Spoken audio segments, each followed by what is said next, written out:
Sir నమస్కారం sir. నమస్తే అమ్మా. సార్ ఇందాక శివాజీ గారు మహిళా కమిషన్ దగ్గర హాజరైపోయారు. అక్కడ వాళ్ళు అడిగిన ప్రశ్నలకు సమాధానాలు చెప్పేసి బయటకొచ్చి ప్రెస్ మీట్ పెట్టి మాట్లాడడం జరిగింది సార్. ఆయన ఏం చెప్తున్నారంటే ఇండస్ట్రీలో తనపై వ్యతిరేకత ఉందని, కావాలనే కొంతమంది తన పైన కుట్ర పన్నారని చెప్పేసి, అందుకే ఈ వ్యాఖ్యలు ఇంత వివాదాస్పదంగా మారి తన పేరుని చెడగొట్టే ప్రయత్నం జరుగుతుందన్నట్టుగా మాట్లాడడం అయితే జరిగింది సార్. మరి ఇండస్ట్రీలో ఎవరికి శివాజీ గారి పైన వ్యతిరేకత ఉంది? ఎవరు నిజంగా ఇది కుట్ర పన్ని ఇంత వివాదాస్పదం చేశారా? ఏం చెప్తారు సార్ అతని మాటల వెనకాల ఉన్న అర్థం ఏంటి? ఎవరు ఆ ఇండస్ట్రీ వ్యక్తులు? అది అక్కడికే వస్తున్నాను నేను. శివాజీ గారి ఇప్పుడిప్పుడే రైజింగ్ గా వస్తున్నాడు, మళ్ళీ ప్రామిసింగ్ గా అండ్ సెకండ్ ఇన్నింగ్స్ ప్రారంభమయ్యాయి అన్నమాట. శివాజీ సినిమాల్లోంచి తప్పుకొని మామూలుగా ఈ రాజకీయాల్లోకి వచ్చిన తర్వాత ఆయన్ని ఆర్టిస్ట్ గా కాకుండా యాక్టివిస్ట్ గా నేను బాగా లైక్ చేస్తానని చెప్పడానికి కారణం ఏంటంటే ఆయన నిజాయితీకి దోహర్. ఎంతటి వారినైనా సరే నిలదీసి అడగగలడు.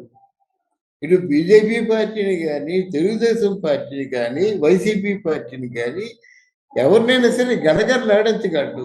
ఆయన నిజాయితీగా ఉంటాడు, నిజాయితీగా ఉండమని చెప్తాడు అనమాట. అటువంటి వాడికి జనరల్గా కొంతమంది ఉంటారు. ఏంటి ఈయనేంటి పెద్దరికం చెలాయించడం ఏంటి, ఈయనేంటి మళ్ళీ సినిమాలో రావడం ఏంటి, ఈయనేంటి యాక్ట్ చేయడం ఏంటి, యాక్ట్ చేసిన సినిమాలు హిట్ అవ్వడం ఏంటి అని కడుపు పండే వాళ్ళు చాలా మంది ఉంటారండి. మనం కళ్ళు మూసుకుంటే మిగతా వాళ్ళందరూ కళ్ళు మూసుకుంటారా?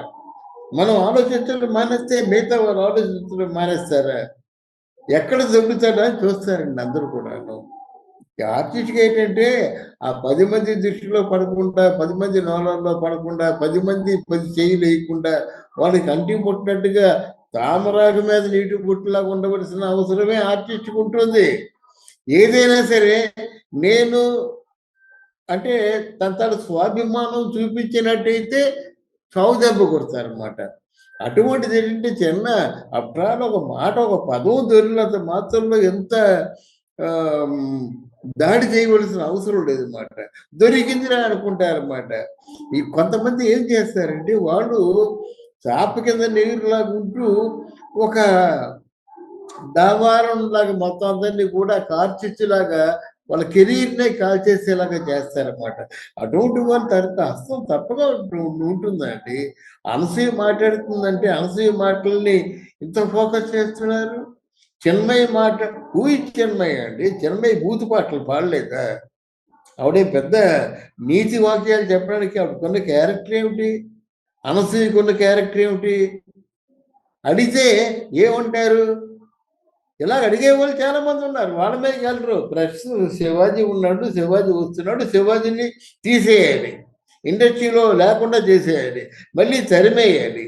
ఇటువంటి ఎప్పుడు జరుగుతుంటాయండి. మీరు శివాజీ విషయంలో కూడా మళ్ళీ జరిగింది, గతంలో జరిగాయి కదా. గతంలో ఒక అమర్నాథ్ సినిమాలో తప్పుకున్నా, ఒక హర్నాథ్ సినిమాలో తప్పుకున్నా, ఒక కస్తూరి శివరావు సినిమాలో తప్పుకున్నా, జేవి రమణమూర్తి సినిమాలో తప్పుకున్నా, వీళ్ళందరి మీద ఇటువంటి ప్రభావాలే పడ్డాయి. చరిత్ర తెలుసు కనుక చెప్తున్నాను అన్నమాట. వాళ్ళు జరిగింది ఘోరంత అయితే దాన్ని కొండంత చేసేసి ఏదో విధంగా సినిమాల్లో తప్పించేయాలన్నమాట. మళ్ళీ తరిమి కొట్టేయాలి, మళ్ళీ సినిమా ఫీల్డ్కి రాకుండా చేసేయాలి. సినిమా వాళ్ళేమో ఈ ఆర్టిస్ట్ని పెట్టుకోవాలంటే భయపడేలా చేయాలన్నమాట. అదే జరుగుతుంది ఇక్కడ. అది శివాజీ కనిపెట్టితే మంచిదే. ఆయన మీద కుట్ర జరిగిందని చెప్పే మాటలు మాత్రం 100కి 100 పాళ్ళు వాస్తవం ఉంది. దీంట్లో సందేహించవలసిన అవసరం లేదు. ఇప్పుడు నాగబాబు అడగండి. సార్ ఇంకా శివాజీ గారికి వ్యతిరేకంగా ఇండస్ట్రీలో ఇంకొంతమంది ప్రముఖులు కూడా మాట్లాడడం జరిగింది సార్. అందులో ముఖ్యంగా నాగబాబు గారు ఇందాకే ప్రెస్ మీట్ పెట్టి, అంటే ఆయన ప్రెస్ మీట్ నార్మల్ గా వీడియో రిలీజ్ చేశారు. సో ఎలా చూడొచ్చు, మరి నాగబాబు గారు కూడా శివాజీ గారికి పైన విమర్శలు చేస్తూ ఆయన వ్యాఖ్యలు సరికాదని చెప్పారు. మరోవైపు ప్రకాష్ రాజ్ గారు కూడా శివాజీ గారి పైన ఫైర్ అయ్యారు. ఎలా చూడొచ్చు సార్ ఈ విధంగా ప్రముఖులందరూ కూడా శివాజీ గారి పైన ఫైర్ అవుతున్నారు? ఈ ప్రకాష్ రాజు మాటలను నేను యాక్సెప్ట్ చేయనండి. ఎందుకంటే ప్రకాష్ రాజు మాటల్లో ఒక స్థిరత్వం ఉండదు. ఈ రోజు మాట్లాడి రేపు మాటలు మార్చేసే వాడు మాట గురించి మనం ఆలోచించవలసిన అవసరం లేదు. ప్రకాష్ రాజు గారి మాటలకి విలువ లేదు. ఎందుకంటే ఆయనే అలా చేసుకున్నాడు. అంతకుముందు ఎన్ని మాటలు చెప్పాడు, మళ్ళీ ఎన్ని మాటలు మార్చాడో ఆయనకే తెలుసు. ఆయన మాటల గురించి నేను ప్రస్తావించదలుచుకోలేదు కానీ నాగబాబు మాట్లాడడం కొంచెం బాధ అనిపించింది నాకు. ఎందుకంటే నాగబాబు కొంచెం ఆలోచించాలి, ఆలోచించవలసిన మనిషి. ఒక అనసూయ ని సమర్థిస్తూ ఆడవాళ్ళండి బట్టలు వేసుకుంటారండి, అది వాళ్ళ హక్కు అండి, దాని గురించి చెప్పడానికి మనం ఎవరు అని పరోక్షంగా శివాజీని హెచ్చరించడం నాకు బాగలేదు, నాకు నచ్చలేదు. శివాజీ తప్పు మాట అన్నాడు, ఒక తప్పుడు పదం ఒకటి దొరికింది, ఆ పదాన్ని మీరు ఖండించండి. అంతేగాని ఒక మా ఇష్టం వచ్చిన డ్రెస్ వేసుకుంటాము, మా ఇష్టం వచ్చినట్టుగా ఉంటాము అనే ఆడవాళ్ళని సమర్థించడం నాగబాబుకి తగదు. ఈ నాగబాబు ఆలోచించి మాట్లాడడం అనాలోచితంగా మాట్లాడడం నాకు తెలియదు, కానీ నాగబాబు దగ్గర నుంచి ఈ సమాధానం ఎక్స్పెక్ట్ చేయలేదు. ఎందుకంటే నాగబాబుని గౌరవించే వ్యక్తుల్లో నేను ఒకండి. ఎన్నో సందర్భాల్లో నాగబాబు గురించి, పవన్ కళ్యాణ్ గురించి నేను చెప్పిన చాలా పాజిటివ్గా, చాలా గొప్పగా చెప్పినటువంటి సందర్భాలు ఉన్నాయి. ఎందుకంటే ఆయన లా చదువుకున్నాడు, కొంచెం తెలుసు, విషయం తెలుసు, ప్రపంచ జ్ఞానం ఉంది, ఎలా మాట్లాడాలో, ఎలా మాట్లాడితే ఆ మాట ప్రజలకు చేరుతుందో తెలుసు. మరి తన మాటలు ప్రజలకు చాలా దగ్గరగా చేరుతాయని తెలిసిన తర్వాత ఈ స్టేట్మెంట్ ఇవ్వకూడదు. ఆడవాళ్ళు వాళ్ళకి ఇష్టం వచ్చిన డ్రెస్ వేసుకుంటా ఉన్నట్టయితే వేసుకోమని చెప్పండి. ఎవరు వద్దన్నాడు? వేసుకోవడం వల్ల వచ్చిన ప్రమాదాలకి ఎవరు బాధ్యులు? ఒక క్షణం ఆలోచించాలి కదా. ఒక స్టేట్మెంట్ ఇచ్చే ముందు ఈ స్టేట్మెంట్ వల్ల నిజమేనయ్యా రేపటిగా తిప్పుకొని తిరుగుతారు, ఏదో 4 పీలికలు చుట్టుకొని తిరుగుతారు, దీనివల్ల జరిగే అనర్థానికి ఎవరు బాధ్యులు? గనక ఆ మాట నాగబాబు అనడం మాత్రం సుతరాము నాకు ఇష్టం లేదు. నాగబాబు మీద కూడా యాంటీగా వస్తారన్నమాట. నాగబాబు ఏమిటి ఖండిస్తాడా? ఖండించగలడా శివాజీని? శివాజీ అనే మాటల్లో న్యాయం ఉందండి. న్యాయాన్ని ఎవరు ఖండించలేరు. అందులో అన్యాయం అయితే, అధర్మం అయితే ఎవరైనా ఖండిస్తారు కానండి, ధర్మాన్ని కానీ న్యాయాన్ని కానీ ఎవరు ఖండించలేరు, సాధ్యపడదు. గనక ఎంతమంది వచ్చినప్పుడు కూడా శివాజీ అన్న మాటలకి సపోర్ట్ చేయవలసిందే.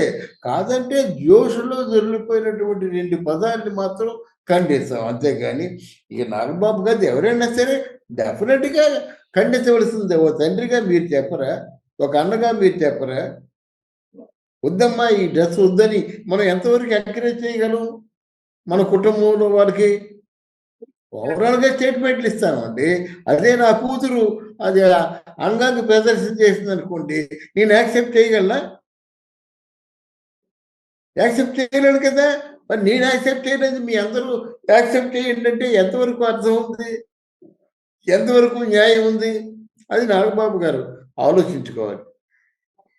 ఆయన బాహాటంగా స్టేట్మెంట్ ఇచ్చినట్టయితే బాగానే ఉంది. బాహాటంగా స్టేట్మెంటు చక్కని వాయిదాన్ని సినిమాల్లో చేసుకున్నావా? సినిమా డైరెక్టర్ చెప్పినంత వరకు నీ పరిధి, నీకున్న హద్దులు నువ్వు కాపాడుకో. హద్దులు మీరి డ్రెస్ వేసుకోమంటే చెప్పు, నాకు ఇబ్బందిగా ఉంటుందని. మిగతా హీరోయిన్లు అందరూ చెప్పడం లేదా? సాయి పల్లవి చెప్పలేదా? సౌందర్య చెప్పలేదా? ఎంతమంది చెప్పలేదు? చాలామంది హీరోయిన్లు చెప్పారు. జమున చేత ఎవరైనా కొంచెం సెక్సీ డ్రెస్ వేయించగలిగారా? భానుమతి గారి చేత ఎవరైనా కొంచెం సెక్సీ డ్రెస్ వేయించగలిగారా? అంతే, వాళ్ళు చివరి వరకు అలాగే ఉన్నారు వాళ్ళు. కనుక అది మీలో ఉంటుంది. అది వేస్తారా వేయరా అనేది మీరు ఆలోచించుకోవాలి. మీ కెరీర్ అంటే మీ వ్యక్తిగతమైనటువంటి ప్రత్యేక జయదారిపోవడం కానీ పెరగడం కానీ జరుగుతుంది. కనుక దానికి ఇంత పెద్ద రాద్ధాంతం చేసుకోవాల్సిన అవసరం లేదు, ఆయన బదనాం చేయవలసిన అవసరం లేదు. శివాజీ చెప్తున్నట్టుగా ఇది ఒక కుట్ర ఏంటంటే ఈయన మళ్ళీ ఇండస్ట్రీలో లేకుండా తరిమేయాలి ఇక్కడి నుంచి. ఒకటే జరుగుతుంది, దీని వెనక జరగబోయేది అదే. What I want to say is, Shivaji ఈరోజు ఏవైతే చెప్పాడో ఆ చెప్పడంలో అర్థం ఏంటంటే మళ్ళీ శివాజీ వచ్చాడు, సెకండ్ ఇన్నింగ్స్ ప్రారంభించాడు, శివాజీ క్యారెక్టర్లు బాగున్నాయి, వెబ్ సిరీస్ చేశాడు, ఆ వెబ్ సిరీస్ కూడా చాలా మంచి పేరు వచ్చింది, యాక్ట్ చేసిన 2 సినిమాల్లో కూడా చాలా మంచి పేరు వచ్చింది. ఇప్పుడు బిజీ అవుతున్నాడు. ఇప్పుడు బిజీ అయినట్టు ఒక ప్రకాష్ రాజ్ లాంటి క్యారెక్టర్లు చేసే అవకాశం ఉంది, క్యారెక్టర్ ఆర్టిస్ట్గా కూడా పేరు తెచ్చుకునే అవకాశం ఉంది. అందువలన ఈయన్ని ఎలా తప్పించాలి, ఎలా పంపించాలి, ఏ ముద్ర వేసి పంపించాలని చెప్పేసి ఈ దరిద్రపు ఇష్యూని వాళ్ళు ఎక్కించుకున్నారు కానండి. అసలు ఇది డిస్కస్ చేయవలసిన మాట. అంత టాపిక్ ఏం కాదు కదా. ఇండస్ట్రీ నష్టపోవటం లేదు, ఎవరు జనాలు నష్టపోవటం లేదు. ఇండస్ట్రీకి జనాలకి నష్టం లేనప్పుడు ఎందుకు ఎలా ప్రాధాన్యతం? ఏదైనా ప్రజా ప్రయోజనాల్ని దెబ్బతీసినట్టయితే ఇంత వాదోపవాదాలు ఉండాలి. దీనివల్ల ఎవరికి ఆ ప్రజలకి నష్టం లేదు, ఇక్కడ ఇండస్ట్రీకి నష్టం లేదు. మధ్యలో మీరు ఎందుకు కొట్టు చేస్తారు? ఏదో నీతి వాక్యాలు ఉన్నాయి, ఎన్నో నీతి వాక్యాలు చదువుతున్నాం అండి. పుస్తకం ఉందండి, పుస్తకం నిండా నీతి వాక్యాలు ఉంటాయండి. ఆ పుస్తకం మీద ఫైర్ అవుతాం మనం. ఇష్టమైతే చూస్తాం, లేదా మానేస్తాం. పుస్తకంలో ఇలాగుండాలి, ఇలాగుండాలి, ఇలాగుండాలని శుద్ధులు బుద్ధులు చెప్తారు. అది బాగుంటే తీసుకుంటాం, బాగాలేదు ఫైర్ అయిపోతాం. ఎవడా రైటర్ రాశారు చెప్పండి అని పట్టుకొని నలుగురిలో లాగుతామా? రైటర్ గురించి ప్రస్తావిస్తామా? అలాగో మంచి మాట చెప్పిన వాడి కోసం ఇన్ని చెడ్డ మాటలు ఎందుకు అనుకోవాలనేది నా భాష. Okay sir. Thank you so much sir. Thank you.